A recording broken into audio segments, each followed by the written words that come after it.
Welcome to my top 10 favorite anime characters. She was in my top 10 favorite animes. Now it's time for top 10 favorite anime characters. So excited. Oh, so excited. Football. Nothing to do with it. It's got nothing to do with anime. This list has a few rules, actually. There is no... we're not including anime movies in this top 10 favorite anime characters. No, because we would have tons of Miyazaki characters. Pretty much most of the Miyazaki movies would make my top 10. So this is strictly top 10 favorite anime characters in Japanese animated shows. Yeah. So yeah. Alright, before we get to a top 10 list, there's... Honorable mentions. Alright, the people that made my honorable mentions are Misaka from Attack on Titan, Sume from Wolf's Rain, Sume. Bash the Stampede from Trigun, Kuroko from Kuroko no Basket, Ryder from Fate Zero, Kirito from Sword Art Online, and Mel from Devil's Part-Timer. Oh yeah, love it, love it. Oh, he's so funny. He's hilarious, sorry. The devil working at McDonald's. Such a funny anime, check that out. It's pretty underrated, actually. But yeah, coming in number 10 is Takizawa from Eden of the East. I love Eden of the East. Yes, good choice. It's such a good anime. As you see in my top 10 animes, this is such an underrated anime. Yeah. She doesn't love it as much as I do. I adore this anime. I still think it's a great anime. Yeah, she just like, oh yeah, it's good. She's like, why do you love it so much? I adore this anime. And Takizawa is such a great character. He's such a... He loses his memory in this anime, actually. Yeah, he does. All he can remember is movie references. I know, all he does is, say, you know what this reminds me of? Oh, yeah, just certain movies. And he goes to the theater. He remembers the theater. Takizawa would be like me if I lost my memory. I just remember movies. Just whatever references. I don't even remember my own twin sister, just movies. Only thing that matters. I'm kidding. But yeah, Takizawa is a great character. He's the lead character, and he's just so likable. He's so charming. He's like a combination of cocky, charming, and charismatic. Yeah, and he just doesn't fear anything. He has no fear in him. He always has a smile. Not a creepy smile, but just a deadly smile. Not a menacing smile. Yeah. Just... Nothing fears him. And I really, really enjoy his character. And I love the ending of his character's story. It actually makes sense to the anime. I thought it had a decent ending. Yeah, and I think of him as a straight-up hero. Because the power he has, he can do a lot of bad. Especially with Juice. You can do a lot of bad, but he chooses to do like the Johnny Hunter. Oh yeah, like a lot of the people in this anime do a lot of bad shit, but he chooses to change the world. Yeah, he wants to help the world, and that's why I love this character. He's a charming, likable, and sympathetic character, and I love him. He's one of my favorite characters. Fair enough. All right, honorable mentions number 10. So my honorable mentions are Vaughn Finalia from A Vision of Escaflowne. Hay from Darker Than Black. Sorry, Hay, I know you got a badass mask. Didn't quite make it. Asura Shion from Sword Art Online, Season 2, not Season 1. I actually really liked her backstory, so... Oh yeah, very relatable character. Yeah, super likable. Sume, we both thought Sume didn't quite make it from Wolf's Rain. Still amazing character. Still a great anime. Griffith from Berserk. Now, that's a really old anime a lot of people have seen. He's the most despicable human being on the planet. Then Lelouch. I know people will hate me for not putting Lelouch in my top 10. Who's the Britannia? Where is he? Sorry! Where is he? The thing is, with Code Geass, love the anime, but I hold other characters more to my heart. Well, then what's your number 10? And then Saber, also, from Fate Zero. Fate Zero? And, I like Ryder better, but Saber's okay. Saber's I like Kiritsuku and Ryder better than Saber. Saber's okay. I love that she's supposed to be a play on King Arthur. But anyways, okay. my number 10, ladies and gentlemen, is actually a character from an anime called Loveless. His name is Sobe. Now, Sobe is... he's never seen Loveless. It's actually really underrated. Question mark. It's actually really underrated anime. He's a dark, brooding, mysterious type of character.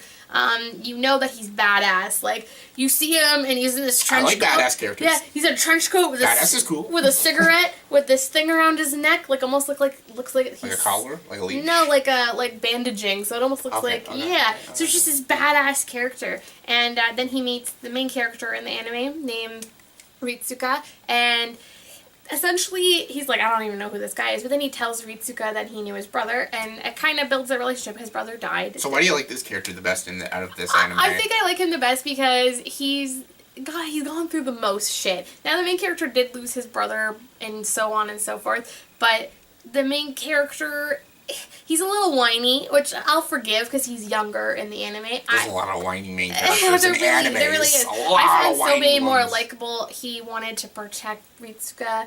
He actually has like a deep connection with Ritsuka and feels like he wants to protect him, and he becomes his fighter. If you don't know what that means, you'd have to watch the anime, but it's actually really good. It's like a drama, fantasy, romance tied in there, but yeah, it's really gripping. It's got a great story, but you love that character. and I love Sobe, and you'd have to read the manga to finish the story. They unfortunately didn't finish it in the anime, but it's still really great. Maybe I'll give it a watch. Maybe I'll give it a watch. Yeah. All right, coming in my number 9 is my favorite anime villain of all time, Makishima from Psychopaths. Fair enough. Roy Banner. I mean Makishima. Same thing, really. He's Roy Banner, basically. He's Roy Banner from Blade Runner. Well, like they have the same kind of they could have got Russell Howard, but yeah. This is a clever, devious, smart, brilliant villain.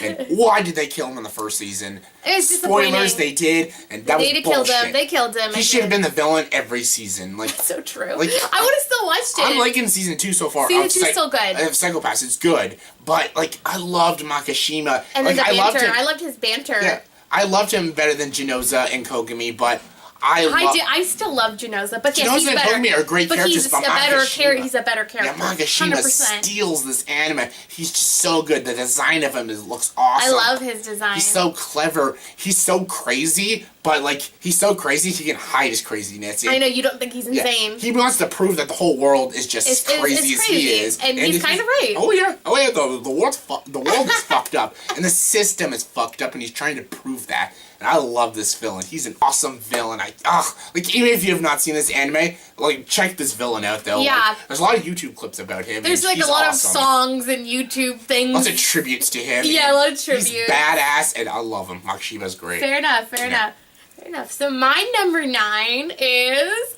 Sebastian from Black Butler. Now, it's a well-loved anime. Everyone tells me to watch this anime. I have not watched Black Butler yet, but I heard it's awesome. Black Butler is like a dark comedy slash... He's the butler, isn't he? Yeah, but he's a demon. Yeah, he's the butler. He is the Black Butler. He is the Black Butler. He is a demon butler, and essentially, like, he's protecting the main character in the first season, and I can't spoil the end of it because it just kind of ruins the anime. But it's great. He's very terrifying at the same time. He has like this straight face. Like, it's kind of creepy. Is it a serious anime or no? It's both. It's both. Is he comical? I like comedy people. He's comedy in like a way that I like. I like fucked up people. Okay. We all know. If you don't know, I actually really like weird characters. He's a really weird character. Like, he's always got like this comical, but he's always so straight-faced when he delivers dialogue. But like, it's meant to be playful yet scary yet demonic. Yeah. He's scary but playful. Love it. Scary, playful. And he's very he's very creepy. You feel the demonicness coming from him in certain roles. Mm-hmm. You know that he could fucking murder you in like an instant. Like, he's amazing. He's a very diverse character. He comes across as caring, but he comes across as psycho all at the same time. Like, I thought that was brilliant. And I was like, I can't help but love this character. He actually drew me into the anime. I preferred his character over any other character, and he made me watch the anime all the way through to the end. So, cool. I think that's the job of a character, is if they can grip you to watch a whole anime, they did their job. So he's definitely my number 9. Sweet. All right, my number 8. My number 8 is Colonel Roy Mustang. Full Metal Alchemist. Full Metal Alchemist / Full Metal Alchemist Brotherhood. I like Brotherhood better, but he's good in both. He's the same in both. Same kind of character. I love so many characters in this anime. I love Hughes. I love Hawkeye. I love Edward. I love Alphonse. I love so many characters. I even like the villains. Like, I like Scar. I like Envy. The Fuhrer, Envy. And I like Envy. Colonel Roy Mustang, though, is my favorite. I love Colonel Roy Mustang. I know sometimes he comes off as just a brute, but he's got a lot to him. He's got a lot of heart. He cares about Hawkeye a lot. Especially when Hughes dies. Like, he showed that he has a caring side in it. Like, he's just so charismatic, and he's so badass. Yeah, he's so funny when the scene. Armstrong's more funny. But it was the scene with him and Edward running from Envy in the forest. Hilarious. So funny. It's such a funny episode. It shows that he does have a comical side to him. He's not just a guy with a stick up his ass. They get caught in Gluttony's stomach, and it is a funny episode. It's a messed up episode. And a really messed up episode. It's about essentially Envy, Mustang, and Edward communicating, and it's like funny and weird and dark. That's the whole show, funny, weird, and dark. Love it. I love it. I love it. Mustang, awesome. Love Mustang. I can't blame you for loving Roy Mustang. I can't. He already said this character, but this character comes in at number 8 for me is Magashima from Psychopaths. So good. Like I said, I like twisted characters, but I like twisted characters where I kind of see their point. I kind of saw where he was coming from. He was trying to prove that the technology they had in Psychopaths is really faulty. Oh, and so they're shit. It can tell innocent people being crazy. He's trying to prove a point that everybody's a little crazy. Yeah. And how he uses, like, his minions is really clever. Like how he uses, the people. He's almost like a puppet master. He is. He's almost like a... How he makes a young teenage girl psychotic. Like him. She makes this artwork out of human corpses. Oh, yeah. Yeah, he's trying to prove to her that it's beautiful. But, he's just doing it because he wants her to kill people for him. And his reference to Android's Dream of Electric Sheep is probably, like, my favorite. He actually references Blade Runner. He does, which is so funny because he knows. That's what proves that he's just, like, right better. Not just that, I just think that he's so intelligent, and he's kind of right.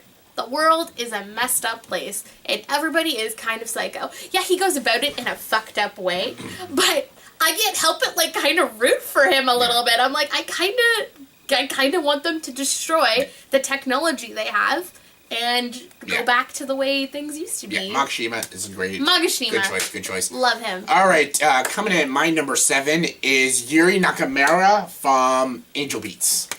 Yuri is, like, the lead girl. I was gonna maybe go to Otanashi or even Angel, but I like Yuri for some reason. She's so badass, and she's so funny, and she constantly, like, she kind of breaks the fourth wall at times. A lot, yeah. She's got one of the most very darkest... sad, dark story. Like, everyone else's backstory is just really sad and depressing. It makes me cry. Hers is just really fucking dark. It's very... And you never know... You don't know if she, like, actually committed suicide. Yeah, they make a little, like, through the whole anime, they kind of make a reference to, like, why is